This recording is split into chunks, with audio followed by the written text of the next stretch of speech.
Tipper ലോറിയിടിച്ച് scooter യാത്രികയ്ക്ക് ദാരുണാന്ത്യം. കടമ്പനാട് സിനിമാപ്പറമ്പ് ഇടയ്ക്കാട് ആലുമൂട്ടിൽ 55 വയസ്സുള്ള Jessy സണ്ണിയാണ് മരിച്ചത്. KP റോഡിൽ ശാലേംപുരത്തായിരുന്നു അപകടം. അടൂർ KP റോഡിൽ ശാലേംപുരത്താണ് അപകടം നടന്നത്. പത്തനാപുരത്തുള്ള സഹോദരിയുടെ വീട്ടിലേക്ക് വരുന്ന വഴിയാണ് അപകടം സംഭവിച്ചത്.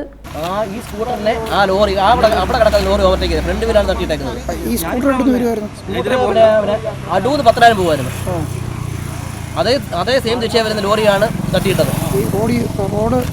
ലോറി എങ്ങനെ വന്നല്ലോ? ലോറി അങ്ങോട്ട് തന്നെ പോവാം, പത്തനാപുരത്തോട്ട് തന്നെ പോവാം. നേർക്ക രണ്ടും ഒരു സൈഡ് വരുമായിരുന്നു. Front wheel.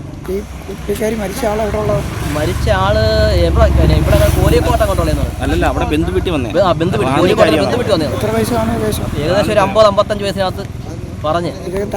ജെസ്സിയുടെ സഹോദരിയുടെ വീടിന് അടുത്തെത്തുന്നതിന് മിനിറ്റുകൾ മുൻപാണ് അപകടം നടന്നത്. ശാലേംപുരം കുത്തിറക്കത്ത് പിന്നിൽ നിന്ന് വന്ന ടിപ്പർ ലോറി ജെസ്സി ഓടിച്ച ഇരുചക്ര വാഹനം ഇടിച്ചിടുകയായിരുന്നു. ടിപ്പർ ജെസ്സിയുടെ ശരീരത്തിലൂടെ കയറിയിറങ്ങി. പത്തനാപുരത്തെ സ്വകാര്യ ആശുപത്രിയിൽ എത്തിച്ചെങ്കിലും മരണം സംഭവിച്ചു. വണ്ടി ആ സൈഡിൽ കൂടെ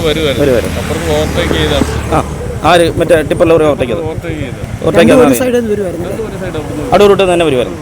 പത്തനാപുരത്തേക്ക് പോകാൻ വേണ്ടി. ആളെ അറിയാൻ പാടുള്ളതാണ്. അല്ലല്ല, ബന്ധുവീട്ടിൽ വന്നതാ. സിജോ, സ്റ്റെഫിൻ എന്നിവർ മക്കളാണ്. പത്തനാപുരം പോലീസ് സ്ഥലത്തെത്തി കേസെടുത്ത് നടപടികൾ ആരംഭിച്ചു. News bureau, Pathanapuram.